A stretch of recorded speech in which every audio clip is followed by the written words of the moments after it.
Nisso. Sim, aqui é a entrevista do Renan. A gente vai encerrar com esse vídeo aqui, né? Para não ficar tão longo. A gente vai reagir a essa entrevista do Renan lá no Maranhão, na Band, né? O senhor que esteve esses dias pelo Maranhão, aqui em São Luís, no interior do estado, e viu de perto a população do Maranhão, também as estradas. O que mais chamou a atenção?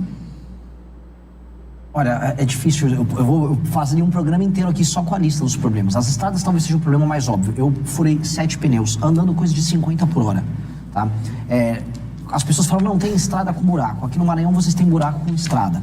É buraco para todos os lados. Eu vi motoqueiro caindo sendo... Aqui na Paraíba, né, no meu estado, realmente deu uma pequena melhorada nas rodovias. Eu acho que em comparação com outros estados do Nordeste é um pouco melhor. Mas as rodovias são feitas de material que não tem uma alta durabilidade.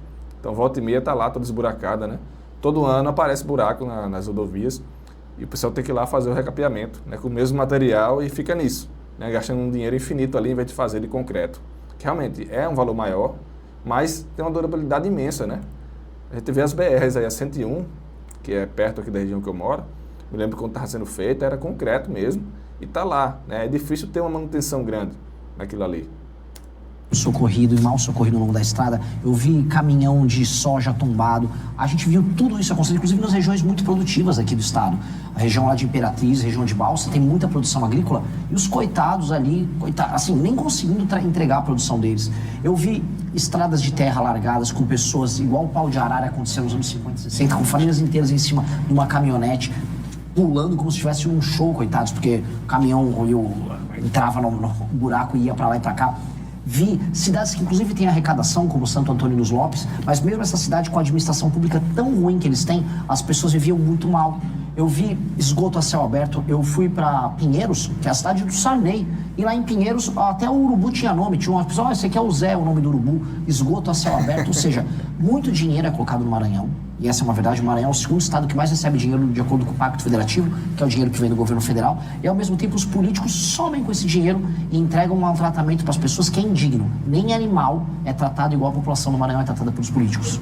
Na sua visão, quais são hoje os principais problemas que precisam ser enfrentados aqui no Maranhão? Para resolver a parte econômica, desesperadamente, vocês precisam de estrada. Desesperadamente, e não é qualquer estrada. Como vocês têm produção agrícola boa, e olha só que dádiva, o Maranhão tem produção agrícola que vale a pena e está crescendo. Isso aí é básico, né? É básico para qualquer estado, né? Ter rodovia, ter estrada boa para se ter o transporte aí, né? Para gerar economia. A gente tem que dar estrada de concreto, para o caminhão não ter buraco, para as pessoas poderem ir e vir numa boa. Estradas vicinais, as estradas estaduais que vão levando para os municípios também. Sabe, é só comprar e não superfaturar o orçamento do asfalto, como fazem. O problema é esse, né? Quero ver não superfaturar.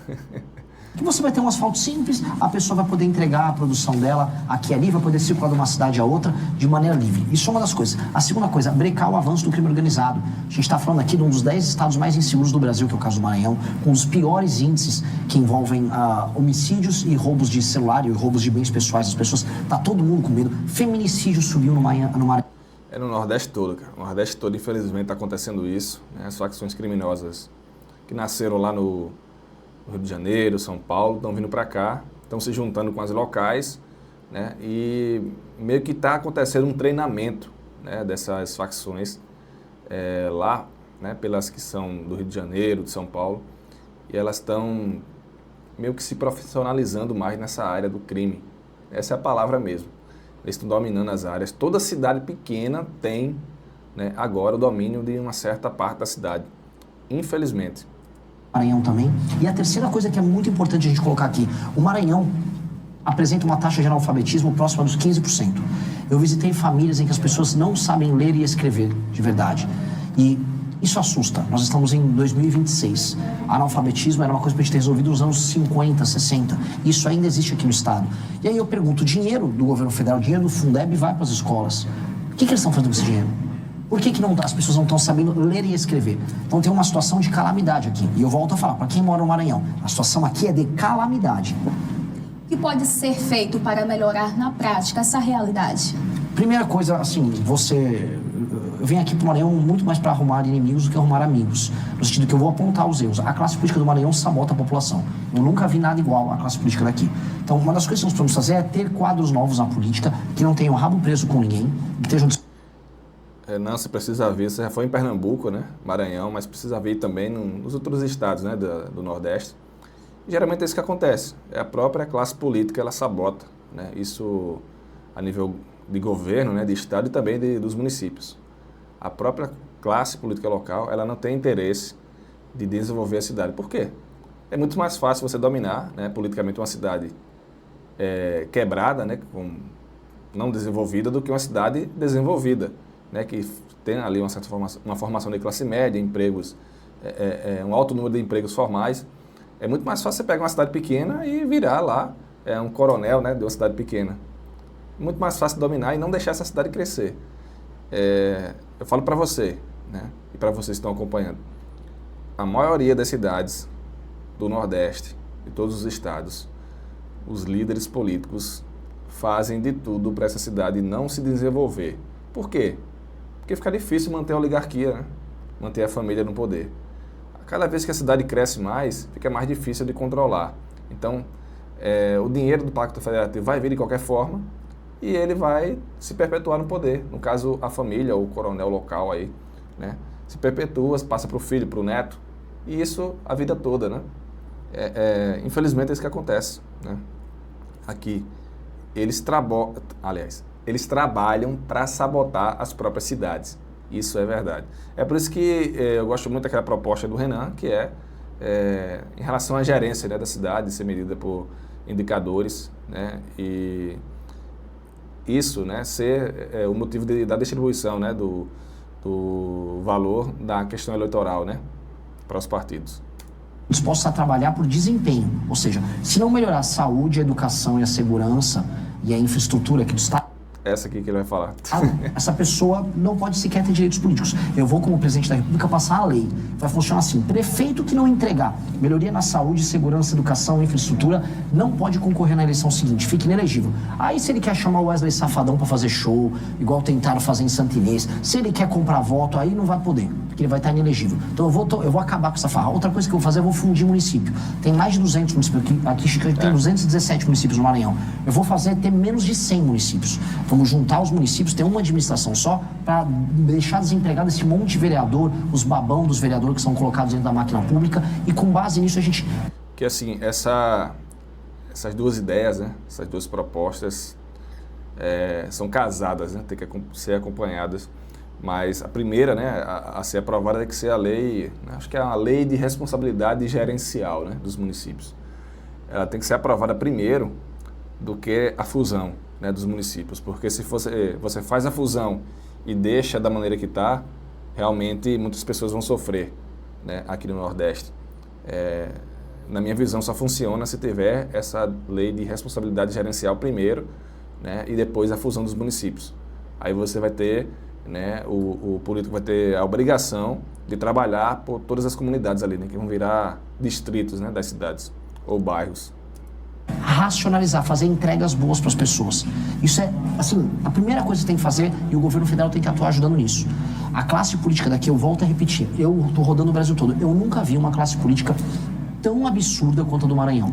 Esses caras são piores do que uma bombatuba. Você fala assim: Renan, você prefere pegar ebola, você prefere ser atropelado por uma carreta ou ser administrado por um político do Maranhão? Eu prefiro pegar ebola e ser atropelado por uma carreta. Eu nunca vi uma coisa tão ruim quanto os políticos daqui.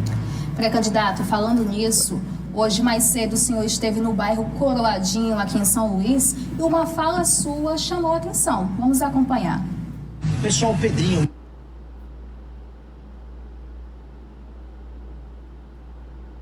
Aqui é um filial do inferno. Foi o vídeo lá, né? Após esse vídeo, que gerou uma grande repercussão aqui no Maranhão, uma página que se diz representar os moradores do bairro Coroadinho divulgou uma nota de repúdio, afirmando que as declarações foram desrespeitosas e que a comunidade não aceita ser usada como palco político. Como o senhor vê essa situação? Eu acho muito humilhante para essa comunidade ser representada por um tipo de associação que ela própria faz durante o período eleitoral. Abertura de espaço para político malandro e político vagabundo que compra voto nessa comunidade. Isso mesmo, mas se tem alguém lá, como eu falei antes, né? Se tem alguém lá, dentro do Coroadinho, um jovem que quer participar da política, está vendo as coisas erradas, e vai, né, coloca aí a boca no microfone, né, como a gente fala aqui, e faz um vídeo para a internet, né, ele vai ser atacado por essa associação, porque está mostrando a realidade, né, e essas pessoas não querem que o bairro saia dessa realidade, porque senão não vai ter, né, espaço para esse tipo de político que essa associação atrai, né, nas eleições. E mantenho o que eu disse, esgoto a céu aberto, lixo jogado no chão, pessoas, eu tenho imagem de tudo, pessoas catando lixo, lavando a mão no esgoto ali, restos de cachorro que morreu sendo jogado no meio da rua, 5 facções disputando espaço ali, não é uma, não é duas, são 5 facções. Se isso não é uma filial do inferno, eu já não sei mais o que é. Essas pessoas, associações, influencers, eles querem fazer um morador dessa região crer que isso é normal e que essa pessoa tem que ter orgulho. Eu tenho orgulho de viver controlado pelo tráfico, eu tenho orgulho de andar sobre o esgoto, eu tenho orgulho de não ter título de propriedade, eu tenho orgulho de ter um analfabetismo graçante, andando para lá e para cá. Eu tenho orgulho, a taxa de homicídios nessa região, Coroadinho, em 2014 foi de 80 homicídios a cada 100 mil habitantes. Isso é 10 vezes a taxa de homicídio na Ucrânia, que está em guerra. E essas pessoas querem que isso seja normal. Eu acho um absurdo, mantenho que é um absurdo, e se for presidente da República, eu vou transformar isso em bairro. Em bairro. Eu não vou manter aquilo como favela. Mas eu tenho orgulho de ter uma favela. Você está errado. A população nem sempre está certa. A população, às vezes, compra orgulhos de coisas erradas. Ninguém tem que ter orgulho do que eu vi ali. Ninguém tem que ter orgulho do que do lado de um ponto de ônibus em que criança pega ônibus para ir para a escola, tem 5 cadáveres de cachorro morto e um homem estava trazendo uma sacola, um outro cachorro morto para jogar ali. Ninguém tem que ter orgulho disso. A gente não tem que ter orgulho do errado. E no Brasil tem um discurso coitadista, a gente tem que ter orgulho do errado. Não, mas ele ali é a nossa favela. Tá errado, ninguém tem que morar em favela. Mais de 30% da população de São Luís mora em favela e o prefeito aqui da cidade ainda quer concorrer para governador. Esse homem tinha que ter vergonha na cara. Aí vem esses influencers querem reclamar, reclamem o quanto quiser. Eu vou me tornar presidente da República e eu vou acabar com as favelas no Brasil. E vou acabar com favela no Coroadinho. Vocês vão morar em bairro decente, em casa decente, sem crime organizado. Eu vou matar os bandidos, todas as lideranças do crime organizado, o bonde dos 40, eu vou dar um nome aqui, bonde dos 40, eu vou matar vocês. E eu vou fazer o que precisa ser feito. Ninguém tem que ter medo de dar nome às coisas como precisa ser dito. Assim como eu vou destruir o crime organizado, favela tem que virar bairro. Favela não tem que ser objeto de orgulho, tem que ser objeto de obra, de reforma. Falando nisso... Cara, o Renan tá afiado demais, né? Vê como ele traz um discurso que ele consegue, através das palavras, né, claro, colocar bem o que foi essa nota de repúdio, e ele joga, né? Ele joga para a responsabilidade, né, de como a favela tá, muito bem no colo da associação, né? E ele demonstra, né, a melhoria que ele quer fazer. É muito bom o discurso. O senhor acha que o governo do Maranhão está no caminho certo ou estagnou? Não está no caminho certo. O estado do Maranhão precisa de uma intervenção urgente. O atual governador, eu não sei o que ele está fazendo na vida. Eu estou vendo as estradas no sul do estado. Como é que o cara pode ser um governador? Igual eu falei agora, eu falei do prefeito, né, o Bride, ele quer ser governador. Eu fui olhar ali, esse bairro Coroadinho, uma favela, tudo largado no chão. Como é que um cara que larga o lixo todo, não tem uma coleta decente ali, quer ser candidato a governador? Ao mesmo tempo, o Brandão quer fazer sucessor. Foi olhar as estradas. Um homem desse não tem condições morais de ser candidato a nada. Um cara que tem, no meio de uma estrada, uma cratera em que as pessoas caem dentro da cratera. Eu vi motociclista contando história. Ele caiu inteiro dentro, cabia a moto dele e ele inteiro dentro da cratera. E aí o governador, não, eu tenho um plano, vou eleger meu sucessor, e faz aquelas danças, chama cantor. O que é isso? Todos esses caras tinham que ser interditados. Essas pessoas não têm condições, não é nem intelectuais, elas não têm condições morais de ser governador de nada. Esse Brandão é uma vergonha. Eu volto a colocar para todo mundo que está nos assistindo. Existe uma coisa que chama o mito da caverna do Platão, que é assim, quando você está vendo só uma coisa, você acha que o mundo é isso. Todo mundo no Maranhão olha para a realidade no Maranhão e acha, é normal ter um cachorro morto do meu lado, no meio da rua. É normal ter tanto buraco assim. Não é normal. Eu falo isso para você que mora aqui. Não é normal. Não aceite isso. Outros lugares do Brasil, até mais pobres do que o Maranhão, se vive melhor do que aqui. Vocês são roubados pelos seus políticos aqui. Isso é inaceitável. Fala. Gente, o discurso do Renan deixou o Maranhão em parafuso, né? A pessoa do Maranhão não está acostumado, né? Os políticos também não estão acostumados. Inclusive, eu vi até um discurso, né, de um deputado que tentou lacrar, né, na Câmara dos Deputados. Até o Kim foi lá, rebateu ele.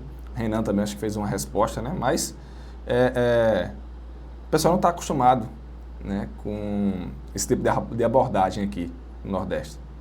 Por isso, quando chega, dá um choque, entra em parafuso e fica desse jeito, né? Claro que o Renan veio em Pernambuco, né? Em Pernambuco, em relação ao Maranhão, tem uma organização maior por parte das oligarquias, né?